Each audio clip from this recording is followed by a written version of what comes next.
राजनीतिक नहीं है, ये कॉन्स्टिट्यूशन की लड़ाई है। कॉन्स्टिट्यूशन को बचाने की लड़ाई है, वन मैन वन वोट की लड़ाई है। इसीलिए हमें साफ प्योर वोटर लिस्ट चाहिए।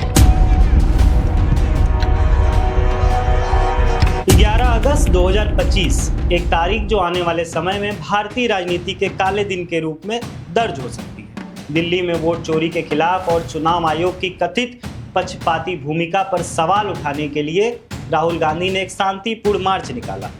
उनके साथ कांग्रेस अध्यक्ष मल्लिकार्जुन खड़गे और इंडिया गठबंधन के कई बड़े नेता भी थे।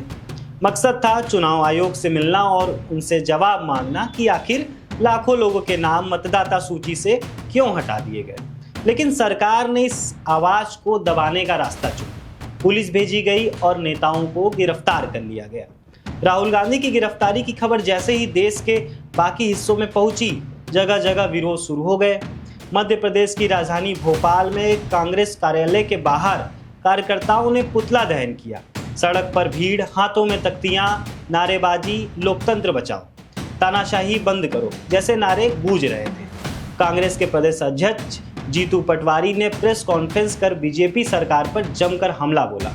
उन्होंने कहा कि भारत के संविधान की सबसे बड़ी ताकत जनता का वोट है। यही वोट लोकतंत्र की नींव है और इसी से जनता अपनी सरकार चुनती। अगर इसी अधिकार के साथ छेड़छाड़ होगी तो ये सिर्फ राजनीति का मामला नहीं रहेगा, ये सीधा संविधान और लोकतांत्रिक आस्था पर हमला होगा।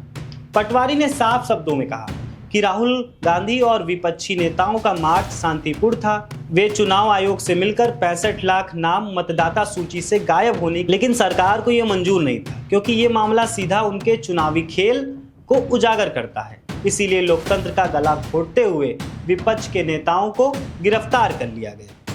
विधानसभा में नेता प्रतिपक्ष उमंग सिंघार ने भी आरोप लगाया कि बीजेपी चुनाव आयोग का इस्तेमाल अपने फायदे के लिए कर रही है।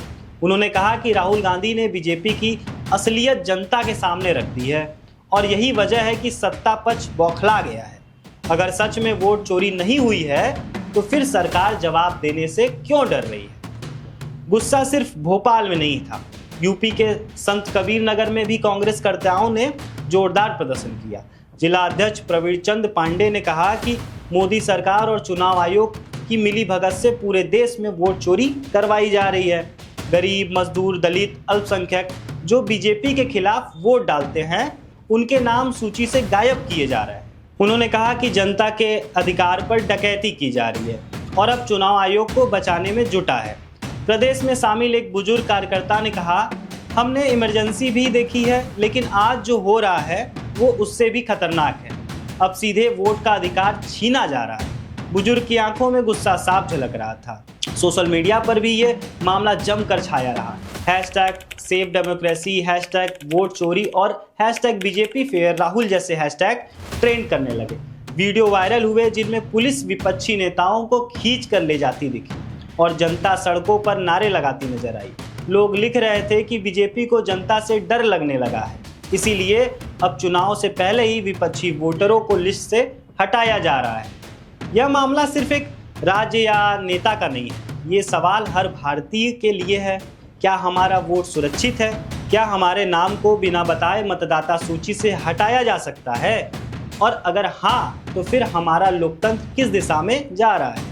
राहुल गांधी की गिरफ्तारी सिर्फ एक व्यक्ति की गिरफ्तारी नहीं है, बल्कि उस आवाज को दबाने की कोशिश है जो वोट चोरी के खिलाफ उठती है। इतिहास गवाह है कि जब भी जनता का वोट छीना गया है तो उसका असर लंबे समय तक रहा है। बिहार, मध्य प्रदेश, उत्तर प्रदेश, हर जगह से ऐसे मामले सामने आ रहे हैं कि लाखों नाम सूची से गायब हैं। और हैरानी की बात यह है कि ज़्यादातर नाम उन वर्गों के हैं जो बीजेपी के खिलाफ वोट करते हैं। क्या ये महज संयोग है या फिर एक सोची समझी साजिश? जनता अब इन सवालों के जवाब चाहती है। राहुल गांधी और विपक्ष का कहना है कि अगर देश में चुनाव ईमानदारी से कराना है तो पहले इस वोट चोरी को रोकना होगा। वहीं बीजेपी और उसके नेता इस मुद्दे पर चुप्पी साधे बैठे हैं। चुप्पी भी कभी कभी बहुत कुछ कहती है और कभी कभी नहीं कहती है। आज हालात ऐसे हैं कि लोकतंत्र सिर्फ कागजों में बचा है। असली लोकतंत्र तब होगा जब हर नागरिक का वोट सुरक्षित होगा और कोई भी सत्ता में बने रहने के लिए जनता के अधिकार पर हमला नहीं करेगा। लेकिन फिलहाल जो तस्वीर सामने है उसमें सत्ता पक्ष विपक्ष की आवाज दबाने के लिए किसी भी हद तक जाने को तैयार दिख रही है, चाहे वो गिरफ्तारी हो, पुतला दहन के बाद केस दर्ज करना हो या फिर मतदाता सूची में हेरा फेरी करनी हो। सच यही है कि ये लड़ाई अब सिर्फ एक पार्टी या नेता की नहीं रही, ये उस हर भारतीय की लड़ाई है जो मानता है कि उसका वोट उसकी ताकत है। अगर आज हम चुप रहें तो कल हमारा नाम भी लिस्ट से गायब हो सकता है, और जब नाम ही नहीं होगा तो लोकतंत्र का क्या मतलब रह जाएगा। आने वाले चुनाव सिर्फ सत्ता बदलने का मौका नहीं है, बल्कि लोकतंत्र को बचाने की आखिरी परीक्षा है।